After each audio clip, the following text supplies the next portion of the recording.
IG साहब दमोह के किसानों को न्याय दो, न्याय दो, न्याय दो। आईजी साहब हमारी मांगे पूरी करो, पूरी करो, पूरी करो। आईजी साहब हमारी। दमोह जिले में प्रशासनिक आदेशों के विरोध में बुधवार दोपहर 3 बजे दमोह जिले के कई संगठन के पदाधिकारी सागर स्थित आईजी ऑफिस पहुंचे।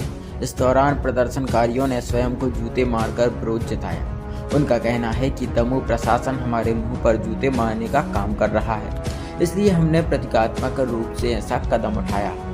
प्रदर्शनकारियों का आरोप है कि दमोह में कलेक्टर द्वारा हाल ही में जारी एक आदेश के तहत किसी भी प्रकार के धरना, प्रदर्शन, रैली या आंदोलन पर प्रतिबंध लगा दिया गया है। लोगों का कहना है कि यदि कोई इस आदेश का उल्लंघन करता है तो प्रशासन द्वारा झूठे प्रकरण दर्ज किए जाते हैं। यहाँ तक कि लोकतंत्र के चौथे स्तंभ पत्रकारों पर भी झूठे मुकदमे दर्ज करवाए जा रहे हैं। आंदोलनकारियों ने आरोप लगाया कि दमोह में एसपी और कलेक्टर स्थानीय मंत्री व विधायकों के इशारे पर काम कर रहे हैं और जो भी व्यक्ति सरकार या सिस्टम के खिलाफ आवाज उठाता है उसके खिलाफ फर्जी केस दर्ज कर प्रताड़ित किया जा रहा है। प्रदर्शनकारियों ने कहा कि दमोह में लोकतंत्र की खुलेआम धज्जियां उड़ाई जा रही हैं। वे न्याय की गुहार लेकर सागर आईजी ऑफिस पहुंचे और आईजी से हस्तक्षेप की मांग की। प्रदर्शनकारियों ने ज्ञापन सौंपते हुए कहा कि यदि दमोह में प्रशासन की मनमानी नहीं रोकी गई तो वे राज्य स्तरीय आंदोलन की चेतावनी देंगे। अब देखना यह होगा कि सागर आईजी इस मामले में क्या कदम उठाते हैं या फिर दमोह के ये प्रदर्शनकारी प्रशासनिक कार्रवाइयों के खिलाफ अपनी लड़ाई आगे बढ़ाते रहेंगे।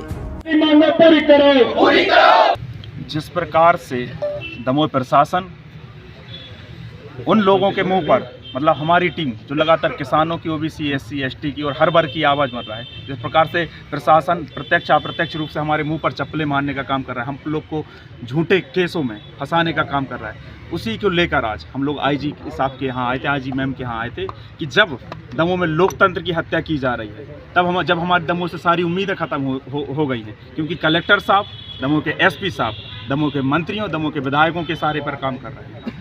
भूपेंद्र लोधी और मैं स्वतंत्र रूप से कार्य करता हूँ। 9 अक्टूबर के दिन मैं ग्राम पंचायत हनोती आजम पहुँचता हूँ और वहाँ पर देखता हूँ कि समय हो रहा है 11 का और बच्चे धूल में खेल रहे हैं। कोई 500 मीटर दूर स्कूल से खेल रहा है और कोई गेट से उल्टा लटक रहा है और मैडम मोबाइल चला रही थी। तो मैंने अपना मोबाइल का कैमरा चालू किया और पूछा कि मैडम बच्चे क्यों खेल रहे हैं, आप पढ़ा क्यों नहीं रही? तो बस इतनी बात हुई, सारा वीडियो है हमारे पास। उतने मैडम ने चप्पल उठा के मारना शुरू कर दिया, जिसके अगले दिन शासन प्रशासन ने उनको सस्पेंड कर दिया और FIR भी हुई। 15 से 20 दिन बाद मेरे ऊपर SC ST लगा दिया। मुझे खुद पता नहीं था कैसे लगा, पूरा वीडियो रिकॉर्ड है, लाइव था, वायरल हुआ। इसके बावजूद SC ST एक्ट तो मैं समझ नहीं पा रहा हूँ कि आखिर क्यों जो सच्चाई बोलते हैं पत्रकार उनको इस तरीके से दबाया जा रहा। आखिर अभी क्या आश्वासन मिला? अभी आईजी साहब के पास आए थे तो वो मिली नहीं है, लेकिन जो सर को एडिशनल SP को दिया है तो उन्होंने कहा कि मैं आईजी साहब के सामने बात रखूँगा। शुभ नाम क्या आपका? पुष्पेंद्र लोधी। सर क्या मामला है? ये यहाँ आए थे, इन लोगों के द्वारा अपनी कुछ शिकायतें लिख कर के दी गई हैं। 3 तरह की शिकायतें हैं जो इन्होंने दी हैं और वो हमने ज्ञापन प्राप्त किया है और इसमें आगामी जो भी तथ्यों की जांच करके जो कार्रवाई बनेगी वो करवाएंगे।